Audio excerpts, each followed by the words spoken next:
Oi, pessoal. Hoje, no dia 23, nós vamos aqui fazer matemática, tá? Nós vamos finalizar a apostila da página 59 a 64.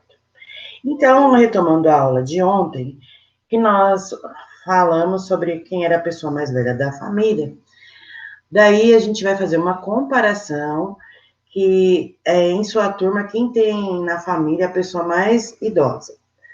Quantos anos tem essa pessoa? E nós vamos registrar. As pessoas mais idosas das famílias ultrapassam a expectativa de vida da época em que nasceram.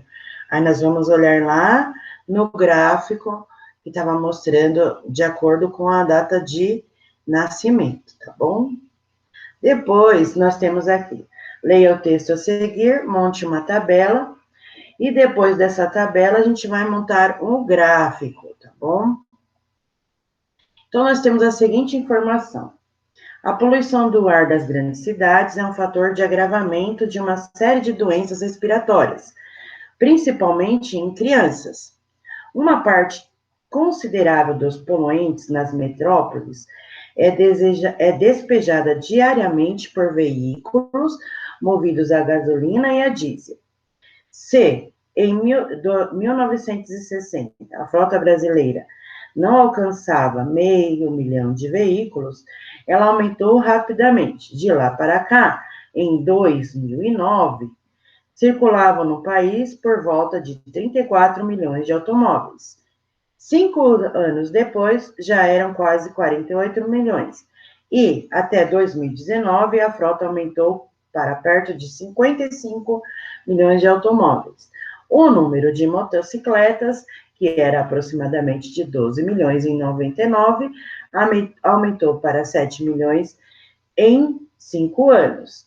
Em 2019, era um pouco mais de 22 milhões.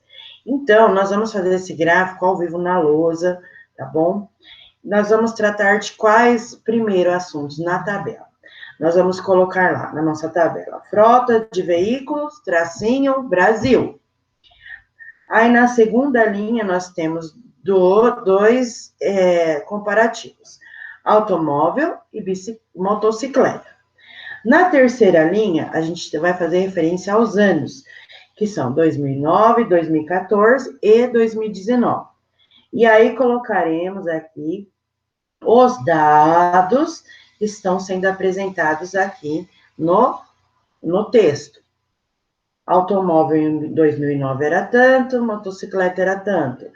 Em 2014, automóvel era tanto e motocicleta tanto.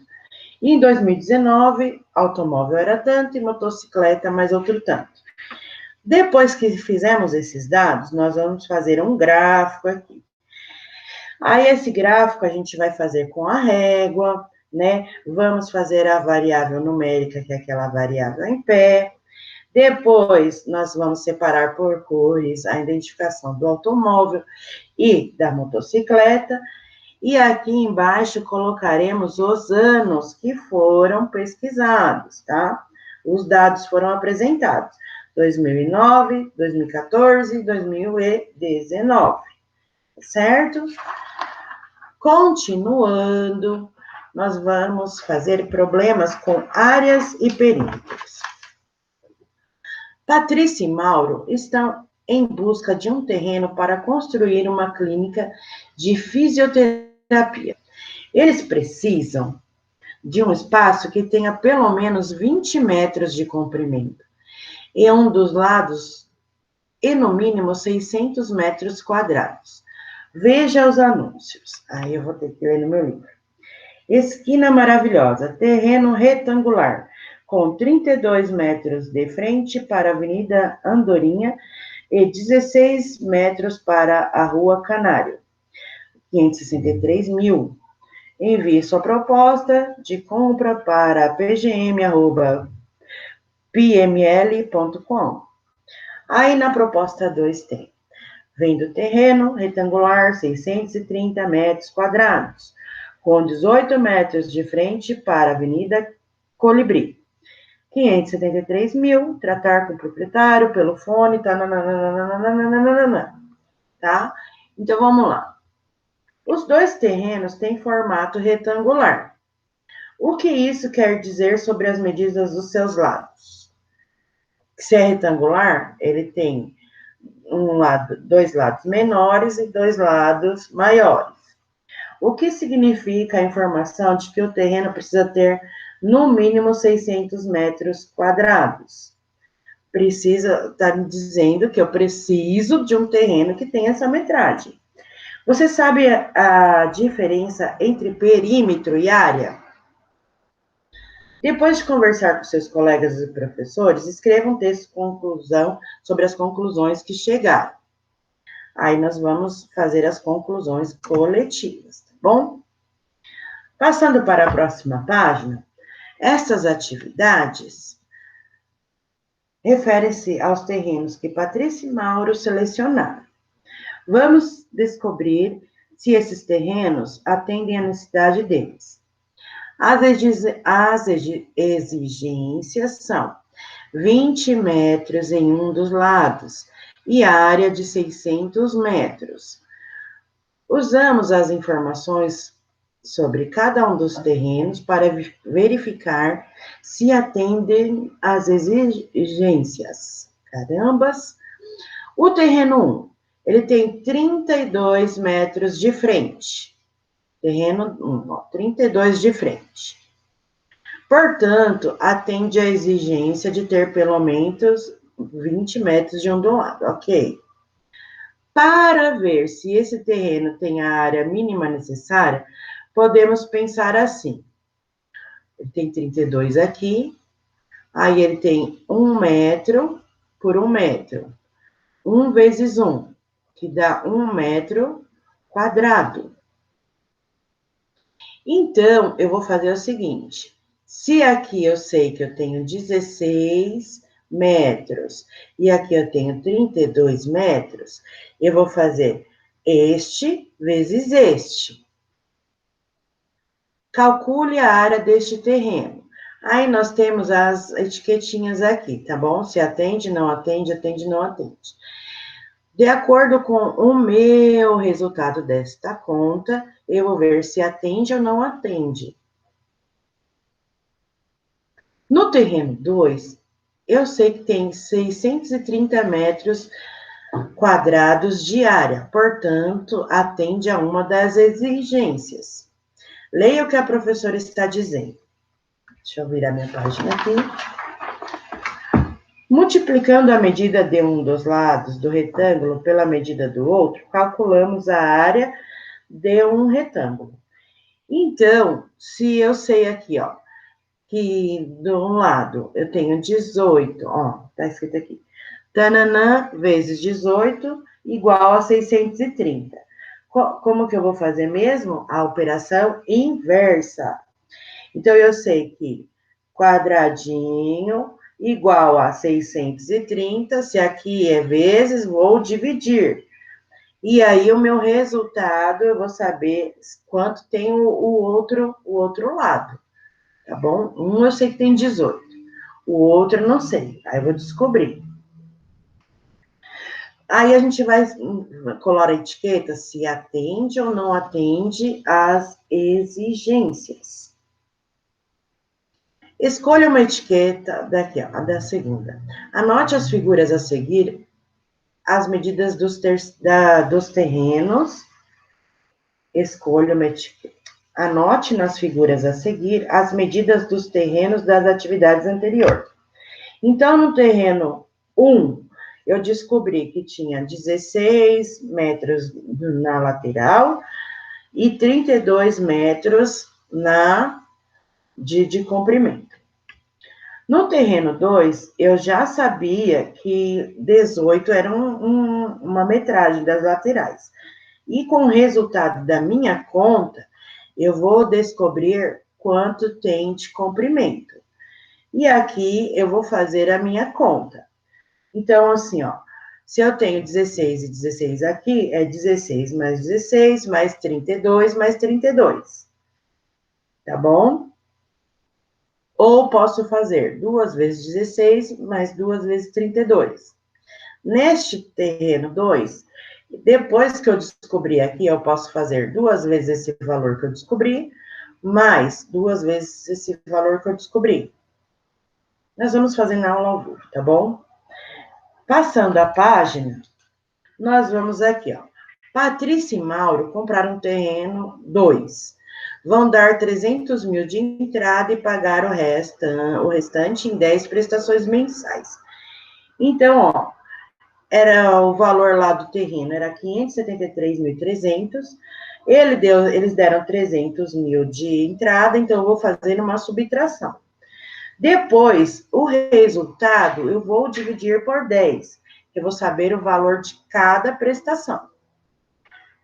Na B, o terreno será cercado com tela. O rolo com 22 metros de tela custa R$ 386. Quantos rolos de tela serão necessários?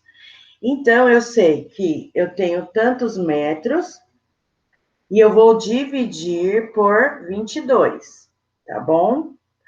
E aí, vamos pensar assim, não vai dar no resultado um número exato, vai dar um número com uma vírgula e mais outros números. Quando eu tenho um número com uma vírgula e depois eu continuo, né? Então, eu já falo que vou gastar aproximadamente o número com a vírgula, o número antes da vírgula, e ponto, tá bom? Se ele for 4, por exemplo, 4,8, o 8 está mais perto do 10, não tá? Então, se o 8 está mais perto do 10, eu já arredondo, eu ponho para 5. Se o 4 tá vírgula 3, ele está mais perto do 0. Então, eu falo 4. Mas nós vamos conversar ao vivo também sobre isso. Aqui na outra bolinha está dizendo, o pedreiro vai cobrar R$ 1.480 para fazer a cerca.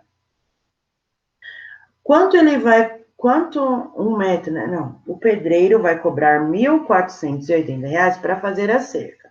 Quanto ele vai custar no total? Então, se eu sei que deu tanto de rolo, né? E tem 386, eu sei que eu vou ter que fazer a conta do valor que eu descobri vezes 386, tá bom? E aí eu vou ter o valor da cerca. Na 4, tá dizendo para a gente calcular quanto custa um metro de cada um dos terrenos. Então, no terreno 1, eu sei que tem 563.200 dividido por 512, porque essa aqui, tá bom? Já tem. O preço do metro quadrado desse terreno é tanto. No terreno 2, eu sei que custa 573.300 e eu vou dividir por 630. Aí o preço do meu terreno vai ser tanto também. E aí nós vamos falar qual é o mais barato após resolvermos as contas. Já na última folha, muitas vezes, para saber qual produto é mais barato, precisamos saber quanto custa uma unidade. Para descobrir isso, podemos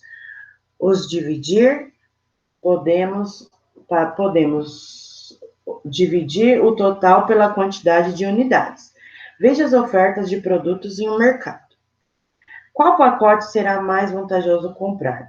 Aí a gente tem aqui, ó, papel higiênico 16 rolos, 30 metros cada. Aí temos aqui também papel higiênico de rolo, 50 metros cada. Um tá R$24, o outro tá R$40. Então, como nós vamos calcular isso?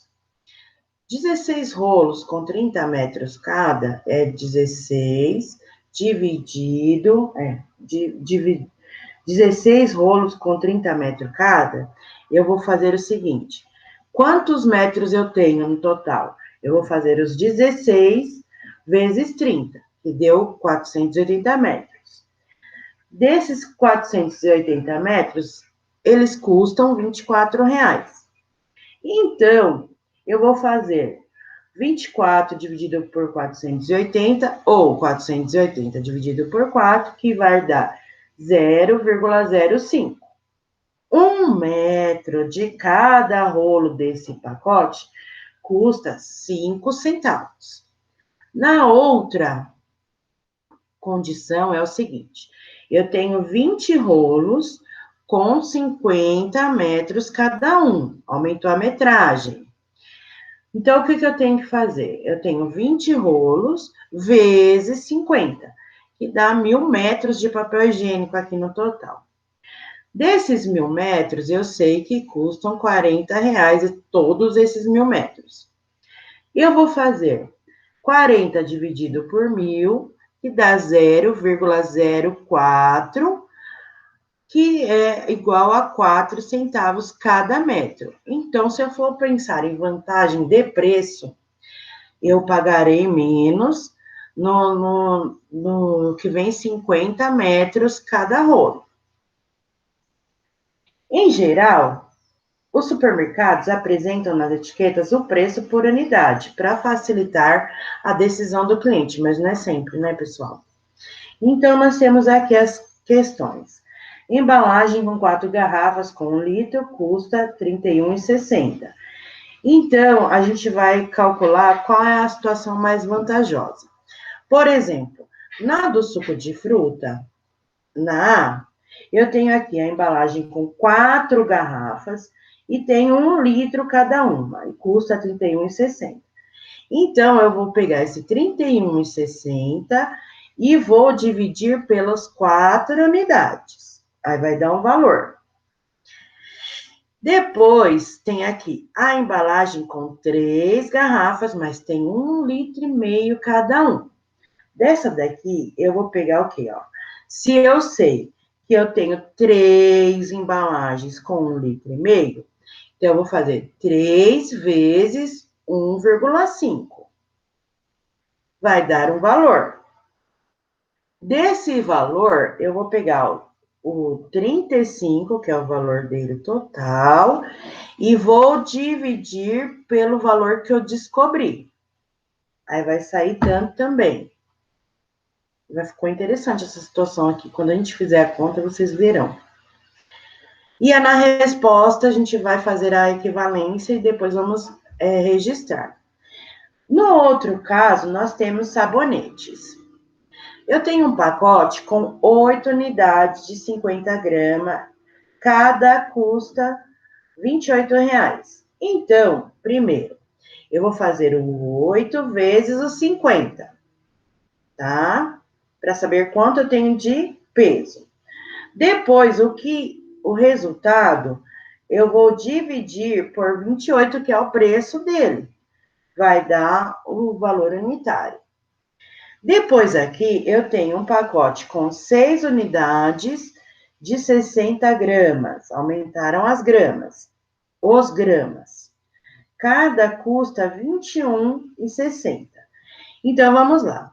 Primeiro, eu vou fazer os 6 sabonetes vezes os 60 gramas. Aí vai dar o valor. Desse valor, eu vou dividir por R$ 21,60, que é o preço dele. Aí eu vou saber quanto custou cada um.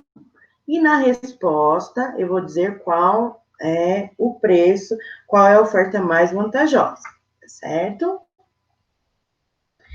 Então, em matemática, finalizamos também. Na aula de hoje, já começou a dar uma complicadinha, mas faremos juntos para tirar todas as dúvidas. Como eu sempre digo, matemática é questão de entendimento e treino, tá bom? Então, é isso, pessoal. Eu estou à disposição para maiores esclarecimentos, tá bom? E nós nos vemos na próxima aula.